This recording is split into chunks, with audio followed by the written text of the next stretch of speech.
الحمد لله رب العالمين والعاقبة للمتقين فلا عدوان إلا على الظالمين أشهد أن لا إله إلا الله وحده لا شريك له أشهد أن محمدا عبده ورسوله يا أيها الذين آمنوا اتقوا الله حق تقاته ولا تموتن إلا وأنتم مسلمون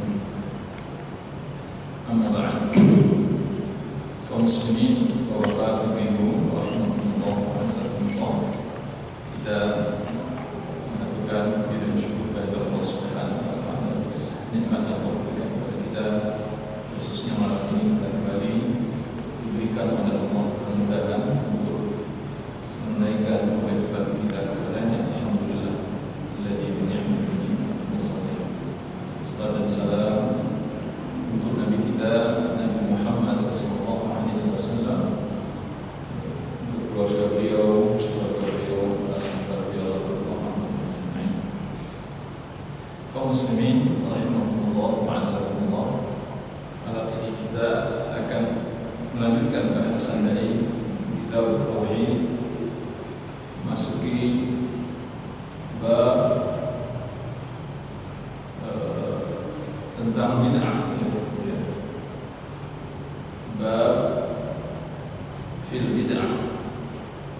Kita akan membahas tentang ta'rifnya, kemudian macam-macam yang ada 3 hal yang akan kita jelaskan ini terkait dengan masalah bid'ah.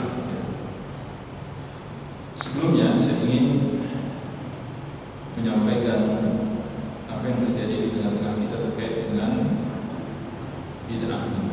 Bapak Ibu rahmatullah, entah kapan mulainya saya tidak tahu, adanya kelompok-kelompok di tengah-tengah kita ini yang anti dengan kata-kata bid'ah. Saya tidak tahu entah kapan mulainya, tapi ada dari kita ini yang tidak suka mendengarkan kata-kata bid'ah. Padahal kata-kata bid'ah itu siapa yang mengucapkannya? Rasulullah sallallahu alaihi wasallam. Ya, bagaimana mungkin kita sebagai umatnya kok gak suka dengan apa yang diucapkan oleh Nabi sallallahu alaihi wasallam? Tapi ini fakta di masyarakat kita ini, ada orang yang dia itu kesel banget, jengkel banget dengan kata-kata bid'ah ini. Bagi dia kata-kata bid'ah ini semacam apa ini? Perkataan yang buruk, yang kotor, gitu, tidak boleh diucapkan. Seperti kata-kata yang tidak baik, tidak boleh diucapkan. Padahal itu datangnya dari Nabi SAW. Sama seperti kata-kata kafir, kata-kata syirik misalnya. Itu kata-kata dari siapa datangnya? Dari Allah Subhanahu wa taala dalam Al-Qur'an.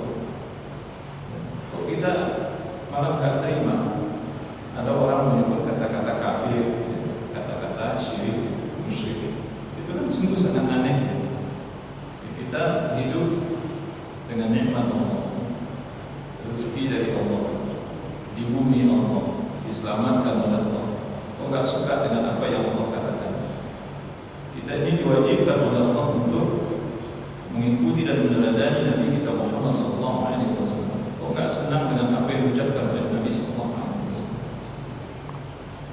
Sehingga pembahasan tentang bid'ah ini itu dihindari oleh banyak ustaz, karena takut ustaznya nanti dituduh macam-macam.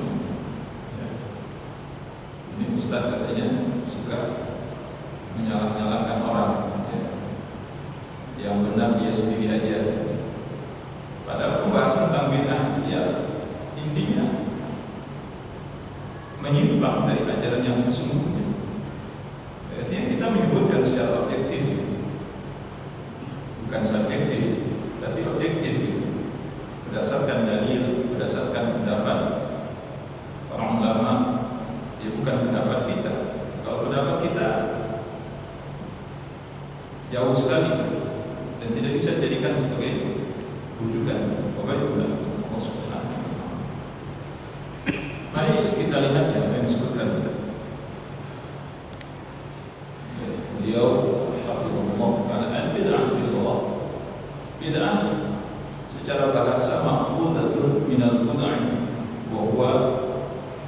al-ikhtira' ala ghairi mizan as-sabiq. Bid'ah secara bahasa itu terambil dari kata-kata al-bud'u, artinya adalah mengada-ngada al-ikhtira'.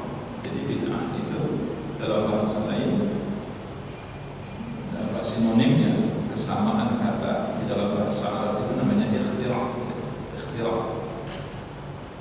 Mengada-ngada atau membuat sesuatu yang baru yang tidak ada contoh sebelumnya, itu disebut dengan bid'ah secara bahasa.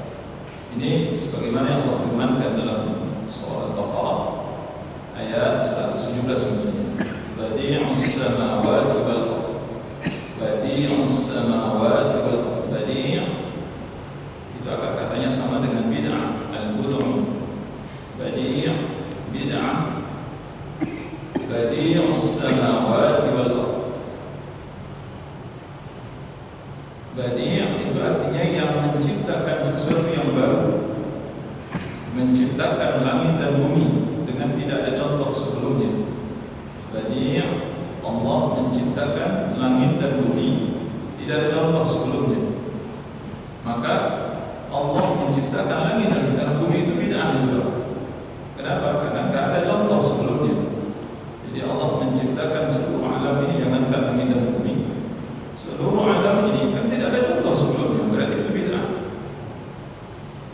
Jadi yang tidak ada contoh, tidak ada tuntunannya, tidak ada panduannya sebelum-sebelumnya, ala ghairi mithal, ala ghairi mithal yang sabiq, tidak ada contoh sebelumnya, tidak ada yang mendahulunya melakukan itu.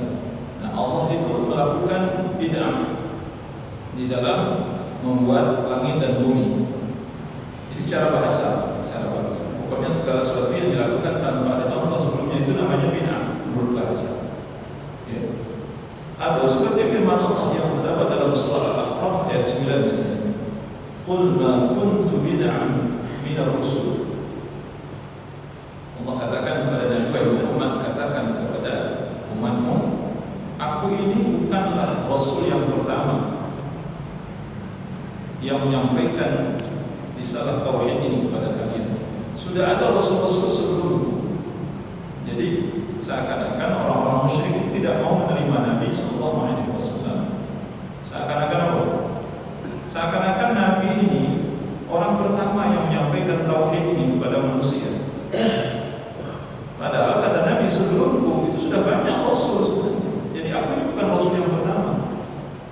Jadi qul ma kuntu bid'an minar rusul. Aku ini bukan rasul yang pertama. Maksudnya aku ini bukan enggak ada contoh. Apa yang aku sampaikan ini bukan tidak ada contoh sebelumnya. Ada contoh sebelumnya kata Nabi. Jadi aku bukan orang yang pertama menyampaikan tauhid ini kepada kalian, kepada umat manusia. Sebelumku ada Nabi Isa, ada Nabi Zakaria, ada Nabi Yahya, ada Nabi Musa, Isa dan seterusnya yang menyampaikan risalah tauhid. Jadi jangan kalian mengira aku ini bid'ah, melakukan bid'ah. Maksudnya, aku ini rasul, seorang rasul yang bid'ah. Aku ini seorang utusan yang bid'ah, enggak ada contoh sebelumnya. Ya kamu ini siapa? Kok menyampaikan ajaran agama model begini? Makanya Nabi katakan, qul ma kuntu bid'an minar rusul. Aku ini bukan rasul yang pertama yang menyampaikan risalah tauhid ini kepada manusia. Sudah datang nabi-nabi sebelumku, rasul-rasul sebelumku. Bapak Ibu rahmatullah. Jadi kata-kata bid'ah itu di dalam Al-Quran disebutkan. Jadi secara bahasa itu maksudnya adalah tidak ada contoh sebelumnya, tidak ada yang mendahulunya, tidak ada tidak ada panduan sebelumnya. Maka itu bid'ah. Adapun yang dimaksud dengan bid'ah fi syar'i, bid'ah secara syar'i, ma ahdatha fil din ala khilaf ma kana alaihi Nabi sallallahu alaihi wasallam wa ashabuhu min aqidatin wa amalin. Disebutkan oleh para ulama, Bid'ah secara syariah atau menurut istilah adalah apa yang mengada-ngada, ya, atau sesuatu yang baru di dalam agama yang menyelisihi apa yang ada pada diri Nabi SAW dan para sahabatnya, baik itu dalam masalah akidah maupun dalam masalah amal. Baik itu dalam masalah akidah maupun dalam masalah amal. Jadi secara syariat bid'ah itu adalah perkara baru di dalam agama ini yang menyelisihi apa yang telah dibawa oleh Rasulullah SAW dan para sahabatnya, baik dalam masalah akidah maupun dalam masalah amal. Itu disebut dengan bid'ah. Kita lihat, Bapak Ibu harap waktunya cukup, saya singkat-singkat. Wal ibtida' ala qismain, disebutkan oleh beliau, bid'ah itu ada dua. Tapi jangan dibayangkan nanti bid'ah sebagaimana yang kita pahami selama ini. Ini bid'ahnya tidak seperti yang kita bayangkan. Al-ibtida' fil 'adat, ya, ka-ibtida'i mukhtari'at al-haditha, wa hadha mubah li'anna al-asl fil 'adat al-ibahah. Bid'ah yang pertama adalah dalam masalah adat. Seperti apa? Ya, seperti inovasi di dalam teknologi, inovasi di dalam hal-hal yang sifatnya duniawi. Ya, katakanlah seperti kendaraan hari ini. Ya, kalau dulu orang hanya memakai jasa hewan, ya, kemana-mana. Sekarang sudah ada inovasi, ya. Tidak lagi hewan tapi juga menggunakan besi, ya, besi di inovasi, bukan inovasi, Pak. Ya, sebenarnya ada mubah. Ini adalah mubah. Kenapa? Karena dalam masalah adat, dalam masalah dunia, maka itu hukum asalnya adalah al-ibahah, mubah. Tidak ada masalah. Jadi kalau dulu masyarakat kita misalnya memakai misalnya biasa memakai sarung, sekarang udah ada lagi pakai celana misalnya, ya nggak ada masalah. Itu bid'ah juga.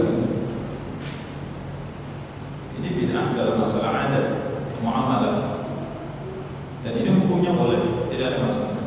Bahkan dalam masalah dunia, dalam masalah adat kehidupan kita sehari-hari, malah dituntut kita melakukan bid'ah.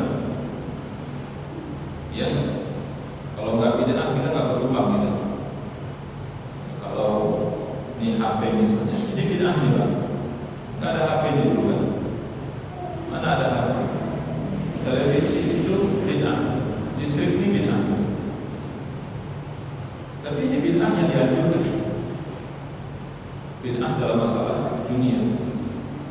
Justru kalau dalam masalah adat dunia, kita kalau nggak bid'ah, kita nggak berkembang gitu. Akan maju-maju gitu. Ini bid'ah dalam masalah dunia. Yang kedua, wabtidah fid din, hada muharram. Yang kedua, bid'ah dalam masalah agama, ini yang diharamkan karena al-asla fihi at-tawqif. Karena hukum asal dalam ajaran agama, dalam masalah agama ini adalah at-tawqif. Kita berhenti dengan apa yang dikatakan oleh agama, apa yang dikatakan oleh Allah dan Rasulullah SAW. Ini yang tidak diperbolehkan. Inilah menjadi poin pembicaraan kita. Ini nanti Bapak Ibu rahimahullah, jangan disamakan orang melakukan bid'ah dalam masalah dunia dengan orang yang melakukan bid'ah dalam masalah agama. Ini enggak, ini ustaz, gelar doktor, profesor, ngomong masih ngawur juga. Gelarnya udah doktor gelarnya. Tapi masih menyamakan antara bid'ah yang sifatnya adat dunia dengan bid'ah dalam masalah agama. Ini kemana ilmu doktornya begitu? Al-aslu fil muamalah al-ibahah, al-aslu fil adat al-ibahah. Itu sepakat para ulama. Hukum asal dalam adat dunia, dalam kebiasaan sehari-hari kita, hukum asal dalam muamalah dunia adalah boleh. Itu seluruh ulama tidak ada yang khilaf itu. Artinya apa? Kalau kita melakukan hal-hal yang tidak pernah ada di zaman Nabi SAW, kaitannya dengan masalah dunia, maka itu diperbolehkan. Kenapa? Karena masalah muamalah dunia itu terus berkembang sampai hari ini. Pokoknya selama tidak bertentangan dengan ajaran syariat, maka boleh dilakukan. Berbeda dengan masalah agama. Al-aslu fil ibadah at-tawqif wal ittiba'. Itu juga sepakat para ulama. Dalam masalah ibadah, dalam masalah agama, maka kita wajib mengikuti apa yang dikatakan oleh Allah dan Rasulnya sallallahu alaihi wasallam. Inilah yang Nabi maksudkan dalam hadis, "Man ahdatsa fi amrina hadza ma laysa minhu fahuwa raddun." Barang siapa yang mengada-ngada di dalam urusan kami ini yang bukan ma laysa minhu, yang bukan bagian dari ajaran agama tersebut, fahuwa raddun, maka amalan tersebut ditolak, tidak akan diterima oleh Allah Subhanahu wa taala. Jelaskan. Yang dimaksud di sini apa ini? Bukan masalah dunia. Nabi, saya lagi Bapak Ibu nggak pernah mengurusin masalah dunia. Nabi nggak pernah mengurusin masalah dunia. Kalian melakukan apa silakan saja. Dilepas oleh Nabi sallallahu alaihi wasallam selama tidak bertentangan dengan syariat. Yang Nabi peduli, Nabi urus itu masalah agama. Nabi itu sangat khawatir, Nabi itu pencemburu. Kata Nabi, aku ini lebih pencemburu dibandingkan dengan kalian semua. Nah, cemburu yang dimaksud di situ adalah cemburu terhadap agama ini. Kalau kalian rusak, kalian merubah ajaran agama ini, mengganti ajaran agama ini, itu yang saya tidak mau, kata Nabi. Makanya Nabi itu pencemburu, sangat cemburu kepada kita. Kalau masalah dunia, Nabi nggak ngurusin. Bapak Ibu Nabi nggak ngurusin masalah dunia. Nabi biarkan saja sahabat nonton. Tapi kalau masalah agama, Nabi sangat peduli. Maka tidak mungkin hadis ini itu nanti diseret-seret untuk masalah dunia. Dia ada seorang dokter, saya nggak perlu sebut namanya, saya sebut saja dokter, gelar dokter, tapi masih memaknai hadis ini tentang urusan dunia, atau dia menyamakan urusan muamalah dunia dengan masalah agama. Ini belajarnya di mana gitu maksudnya? Kadang-kadang percuma juga belajar jauh-jauh ke Timur Tengah sana, tapi memahami hadis ini saja, ya, itu masih tidak bisa gitu maksudnya. Masih membuat masyarakat kita semakin bodoh. Jadi hadis ini maksudnya dalam masalah agama. Para ulama menerangkan siapa yang mengada-ngada di dalam urusan kami itu maksudnya urusan agama. Karena Nabi nggak ngurusin masalah dunia, sekali lagi. Nabi nggak ngurusin dunia. Terlalu hina dunia ini kalau Nabi menyibukkan diri dengannya. Karena Nabi sia-sia hadis-hadis Nabi yang ketika Nabi mengatakan dunia ini lebih hina daripada bangkai kambing. Sia-sia hadis Nabi. Sia-sia hadis Nabi ketika Nabi mengatakan bahwa dunia ini tidak lebih berharga dibandingkan dengan sehelai sayap nyamuk misalnya. Itu sia-sia hadis Nabi itu. Kalau Nabi ngurusin dunia juga. Nabi nggak pernah ngurusin dunia. Jadi yang dibawa hadis ini maksudnya arahnya ke dunia. Makanya ketika orang memberikan contoh bid'ah masalah dunia, itu dangkal sekali dari cara berpikir. Karena Nabi nggak pernah ngurusin masalah dunia, dan Nabi nggak pernah protes itu. Masalah-masalah dunia itu Nabi nggak pernah protes. Apa yang dilakukan inovasi dilakukan oleh mungkin zaman Nabi tidak banyak ya, tapi di zaman para sahabat itu sudah mulai berkembang. Nggak ada tuh sahabat yang mengkritik, baik yang melakukan. Tidak ada di zaman Nabi SAW, tapi kaitannya dengan muamalah dunia, para sahabat membiarkan itu. Tapi kalau kaitannya masalah agama, mereka marah sekali. Jadi pula hadis hadis Nabi, "Man 'amila 'amalan laisa 'alaihi amruna fahuwa raddun." Barang siapa yang melakukan satu amalan yang tidak ada di atasnya urusan kami, tidak ada perintah kami, kata Nabi, fahuwa raddun, maka amalan tersebut tertolak. Nah, mungkinkah kami ngurusin masalah-masalah dunia? Sungguh jauh dari pemahaman yang benar. Wahai Allah Subhanahu wa ta'ala. Masa Nabi misalnya ketika sahabat bertanya kepada beliau tentang bibit kurma, apakah harus dicampur atau tidak? Ini hadis berulang-ulang saya sampaikan, atau ustaz yang lain menyebutkan. Kemudian ternyata sebagian sahabat itu sudah ada yang mencampur sebenarnya, tapi mereka ingin minta pendapat Nabi, tanyakan kepada Nabi. Kata Nabi, jangan dicampur. Akhirnya sahabat mencoba untuk menuruti Nabi, semua tidak mencampur bibit kurma. Akhirnya tanam apa adanya. Kemudian tiba hari panen. Ketika panen ternyata hasilnya tidak memuaskan. Sahabat mengadu kepada Rasulullah SAW, "Ya Rasulullah, ini tidak dicampur tapi hasilnya tidak memuaskan." Apa kata Nabi? "Antum a'lamu bi umuri dunya." Untuk urusan dunia ini sebenarnya kalian lebih tahu dari aku, kata Rasulullah. Seharusnya kalian gak usah nanya juga dengan saya. Bapak Ibu rahmati Allah Subhanahu wa ta'ala. Nah, kurma dicampur atau tidak dicampur, ini ada urusan diterima oleh Allah atau tidak? Saya mau tanya, ada urusan diterima oleh Allah atau tidak? Kamu nggak campur nih, kamu nggak ingin campur tidak? Ada urusan diterima oleh Allah atau tidak? Panen banyak atau panen sedikit, ada urusan diterima oleh Allah? Itu nggak ada urusan, itu urusan dunia, Pak. Itu maksudnya. Makanya kalau masalah bid'ah ini dibawa ke masalah dunia, itu lucu sekali cara sendiri. Karena urusan diterima atau tidak itu apa yang maksudnya?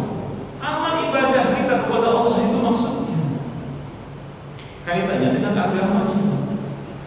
Jadi kalau Nabi mengatakan maka amalan tersebut ditolak, maka apa yang kalian lakukan itu tidak diterima oleh Allah. Itu maksudnya untuk dunia atau akhirat? Untuk dunia atau masalah agama? Masalah agama, Bapak Ibu benar.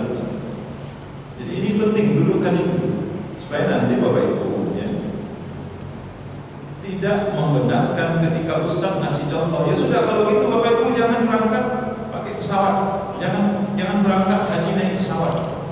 Pasti Bapak Ibu akan membenarkan itu nanti. Kalau ini nggak duduk, Pak, nggak masalah ini kalau nggak duduk. Maksudnya kalau tidak ngerti juga, Bapak Ibu akan membenarkan nanti contoh yang diberikan oleh Ustaz. Itu orang-orang yang mengatakan ini bid'ah, sudah kasih tahu sama mereka. Nanti kalau berangkat haji pakai onta saja, atau naik haji jalan kaki saja. Karena pakai pesawat itu bid'ah, pakai kapal laut itu bid'ah, naik mobil itu bid'ah. Akhirnya begitu jadinya. Kalau ini aja nggak selesai gitu.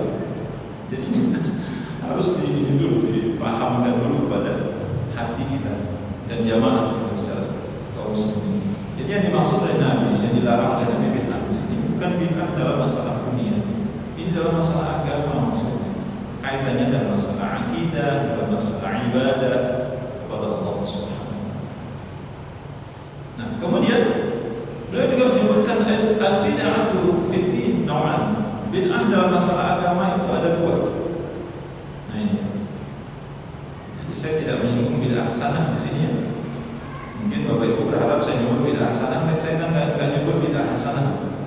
Karena bukan itu yang dimaksud dengan pembagian bid'ah di sini.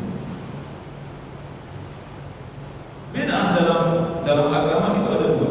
An-naw'ul awwal bid'atun qawliyatun i'tiqadiyatun. Ya. Kama qalat al-Jahmiyah wal Mu'tazilah wa sa'ir al-firq wa sa'ir al-firq ad-dallati wal i'tiqad wal i'tiqadat. Yang pertama adalah bid'ah qauliyah, bid'ah dari segi perkataan yang kaitannya dengan keyakinan. Qauliyatun i'tiqadiyatun, perkataan yang berkaitan dengan masalah keyakinan. Seperti perkataan orang-orang Yahmiyah atau perkataan orang-orang Mu'tazilah atau semua firqah-firqah sesat dan keyakinan-keyakinan mereka. Apa contoh? Apa contoh? Seperti keyakinan mereka orang-orang Jahmiyah, orang-orang Mu'tazilah. Orang Jahmiyah yang paling parah sebenarnya. Mereka mengatakan Allah itu tidak memiliki nama dan tidak memiliki sifat. Mereka menafikan, mereka melakukan ta'til terhadap nama-nama dan sifat-sifat Allah Subhanahu wa Ta'ala. Tujuan mereka baik. Apa tujuannya? Supaya Allah tidak serupa dengan makhluk. Oleh karena itu Allah itu tidak memiliki nama dan tidak memiliki sifat. Karena yang memiliki nama dan sifat itu hanya makhluk. Jadi tujuannya bagus. Maksud mereka menafikan atau meniadakan nama dan sifat bagi Allah itu untuk apa? Untuk mentakdis. Mentakdis itu maksud untuk mensucikan Allah dari sifat-sifat basyariyah atau sifat-sifat makhluk, supaya Allah ini tidak ada peluang sedikit pun untuk disamakan dengan manusia atau dengan makhluk.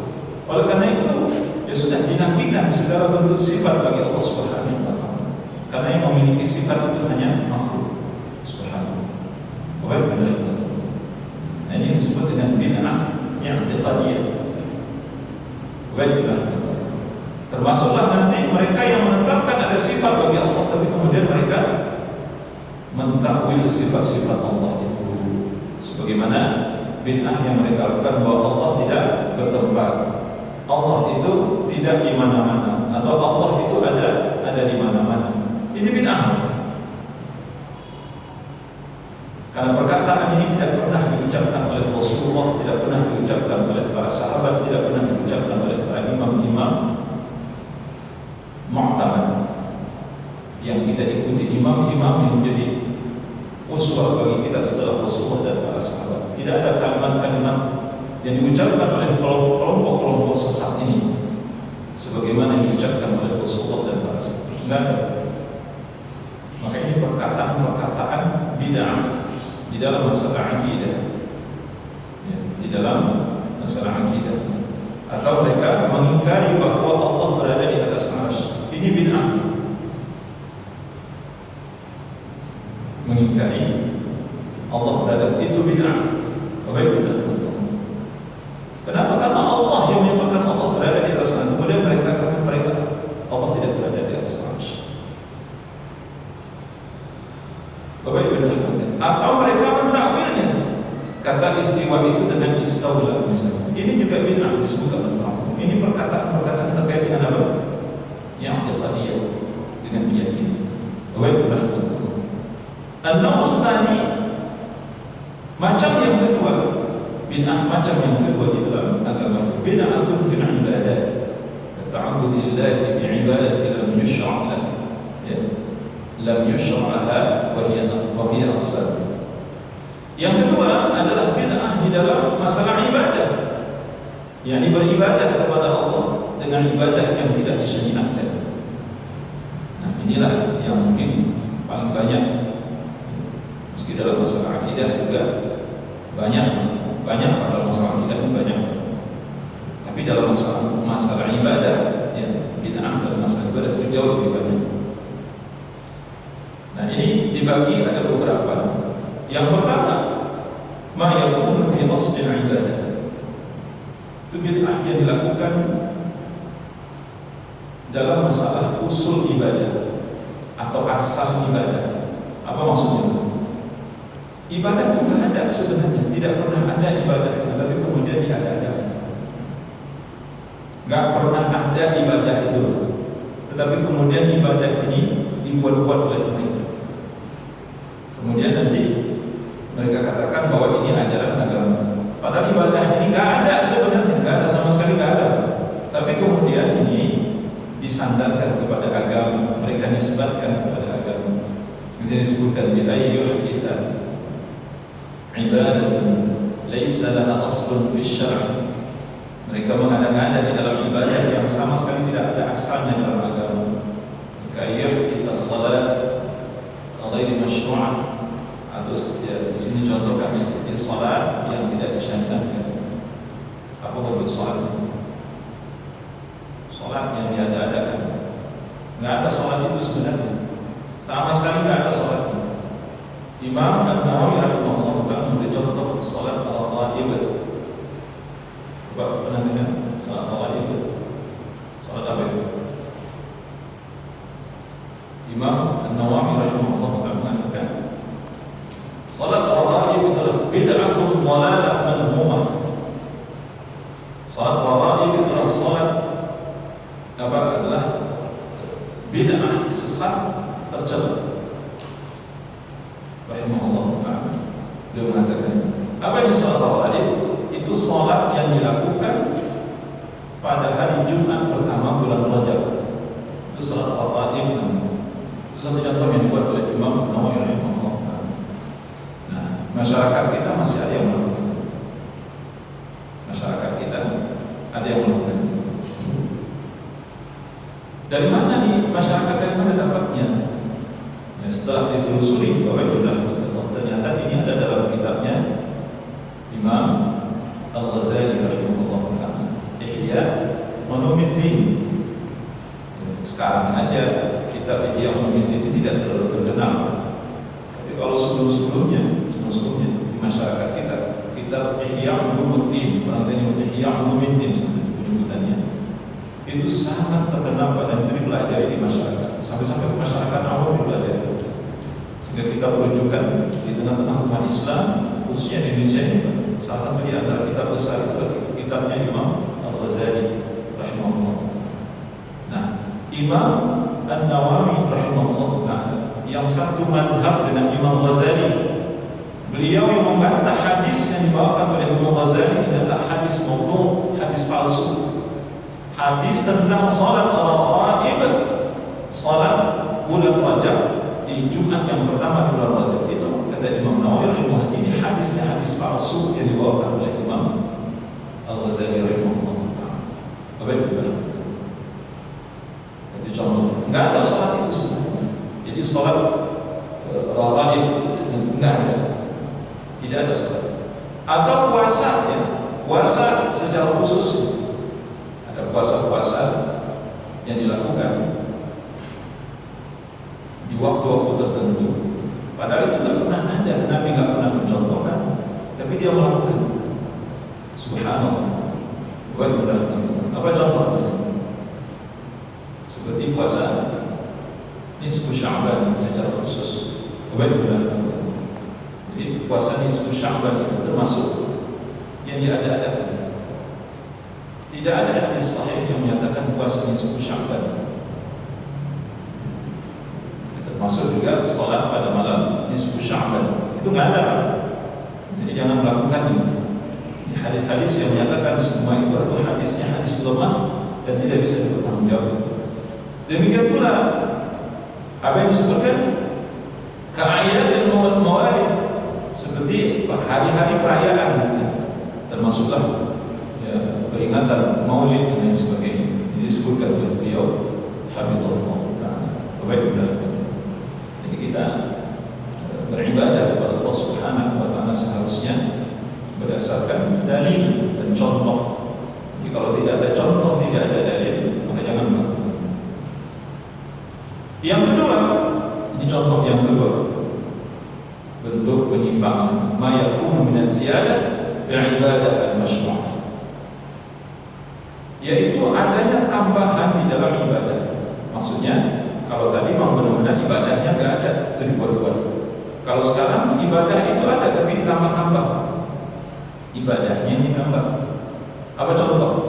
Ya, seperti sholat zuhur, kemudian dia tambah 1 rakaat lagi menjadi 5 rakaat misalnya. Tapi ini ada juga yang melakukan itu.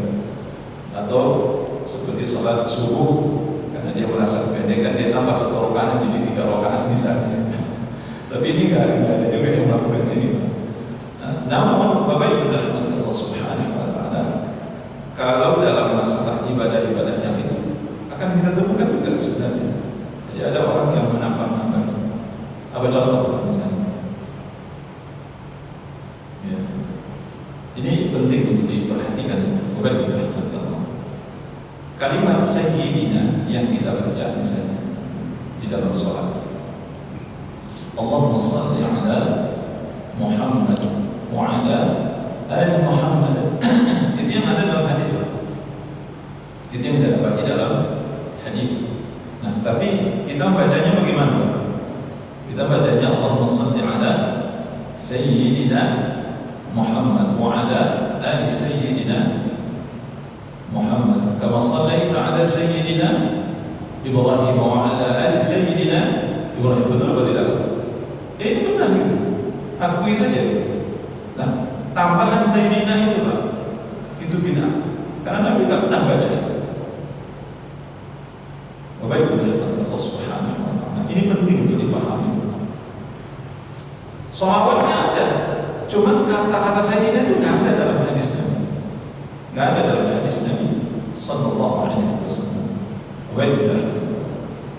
Artinya tahiyatnya ada, sholawatnya ada diajarkan Nabi, tetapi tambahan itu tidak ada. Wabaikullah. Jadi kalau contoh sholat zuhur ditambahkan 10 rakaat jadi 5 rakaat, kayaknya nggak ada yang melakukan juga. Kayak orang gila kali yang melakukan itu. Atau sholat subuh karena merasa pendek kan dia tambah 1 rakaat lagi menjadi 3 rakaat, kayaknya nggak mungkin terjadi. Kayaknya nggak mungkin. Tapi kalau yang kita sebutkan tadi itu betul-betul nyata. Ini nyata. Yang ketiga, ma yakunu fi sifati ada'i ibadah al-masyru'ah bi ayyu'addiha ala sifati ghairi masyru'ah. Ini yang ketiga, ini kaitannya dengan apa? Dengan kaifiyat ibadah. Ibadah itu ada, tapi caranya dia bikin sendiri, Pak. Nabi nggak pernah melakukan cara seperti yang dilakukan. Apalagi wadhalika ka'ada'il adhkar masyru'ah bi aswat al-jam'iyah ya mutribah. Seperti zikir itu masyru'ah. Zikir itu disyariatkan. Tapi bagaimana zikir yang diajarkan oleh Nabi Sallallahu Alaihi Wasallam? Ya zikir sendiri-sendiri, Pak. Yang diajarkan Nabi, zikir itu sendiri-sendiri dengan suara lirih. Itu yang diajarkan oleh Nabi, dan Allah tekankan dalam Al-Quran, dalam surah Al-A'raf misalnya. وَاذْكُرْ رَبَّكَ فِي نَفْسِكَ تَضَرُّعًا وَخِيفَةً وَدُونَ الْجَهْرِ مِنَ الْقَوْلِ بِالْغُدُوِّ وَالْآصَالِ.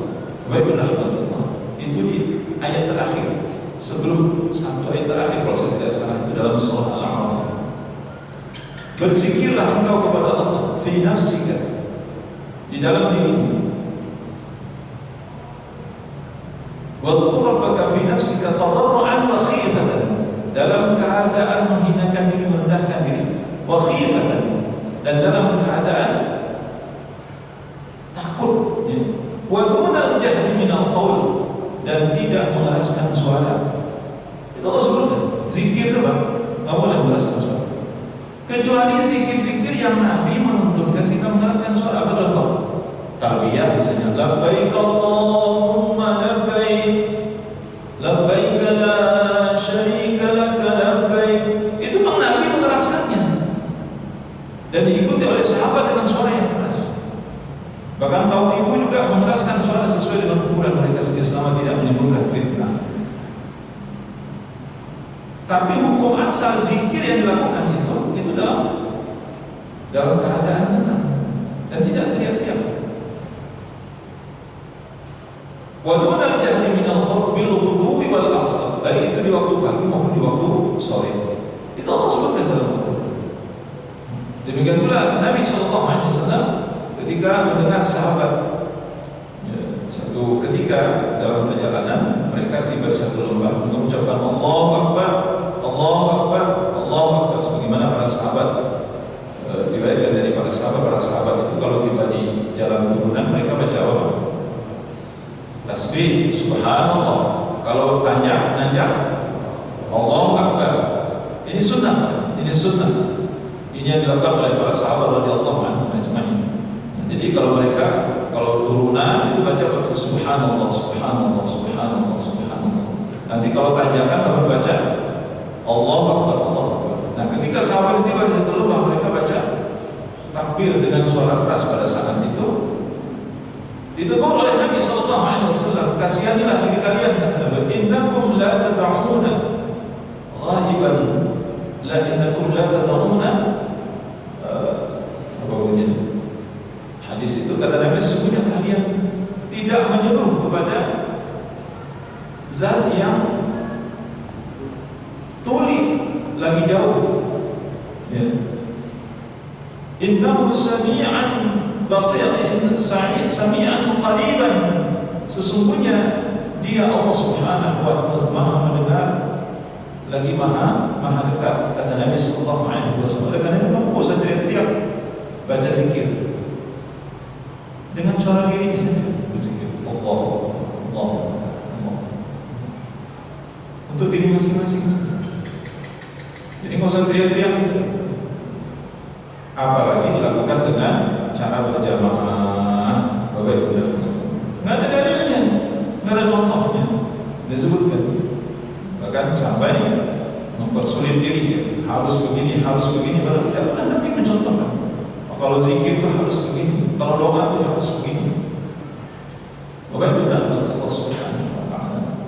Ya. Ini kita menyebutkan apa yang terjadi di masyarakat kita. Kita kan rata-rata kan beribadah ikut-ikutan lah. Kita ini sebelum belajar benar Pak dengan agama, belajar agama ini, kita ini ikut-ikutan aja Pak. Orang tua kita, mulai dari kakek yang kita ketahui, ayah kita, paman, bibi kita, ikut-ikutan rata-rata. Tapi ketika mereka belajar agama, termasuklah kita juga ikut-ikutan. Ketika kita sudah belajar agama dengan benar, baru ternyata yang benar itu begini. Apa yang kita lakukan selama ini ternyata ikut-ikutan saja. Baiklah. Kemudian yang keempat, ma yakunu bi takhsis waqt lil-ibadah al-mashru'ah lam yakhsushu asy-syar'u ka takhsis yawm an-nasf min Sya'ban wa laylatin min siyam wa qiyam. Bid'ah dalam bentuk mengkhususkan waktu untuk beribadah. Ya, waktu untuk beribadah.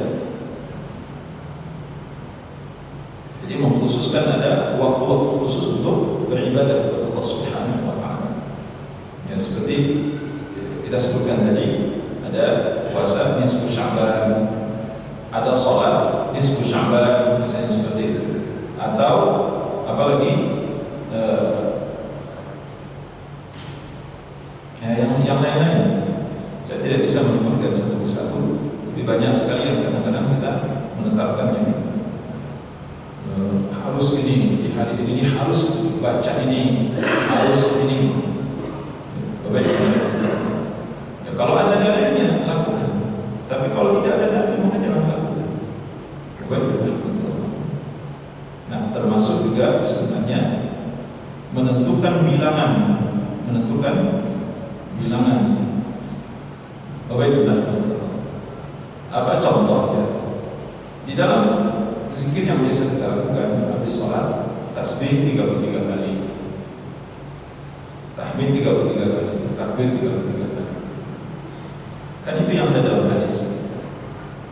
Nah, kita tidak boleh keluar dari contoh yang diberikan oleh Nabi sallallahu alaihi wasallam. Dalam hadis yang lain ada 3 hadis itu. Nabi pernah baca tasbih 10 kali, tahmid 10 kali, takbir 10 kali. Ada hadisnya. Dalam hadis yang lain Nabi pernah baca 25 kali, 25 kali takbir, tasbih, 25 kali tahmid, 25 kali takbir. Ada hadisnya. Ya. Saya melihat hadis yang disebutkan oleh para ulama, hadis yang sahih. Maksud saya, ada bacaan-bacaan lain yang kadang-kadang kita menambah-nambahin. Ini dibaca harus sekian kali, ini dibaca harus sekian kali. Wabillah, selama kita tidak mendapati ada dalil yang menetapkan ini harus dibaca sebanyak sekian kali atau dibaca di waktu ini dan itu, maka kita tidak boleh melaksanakan. Kita tidak boleh mengamalkan. Wabillah, kenapa? Karena semua ini termasuk dalam kategori bid'ah yang kita sebut. Wallahu a'lam. Ini bahasa kita mudah-mudahan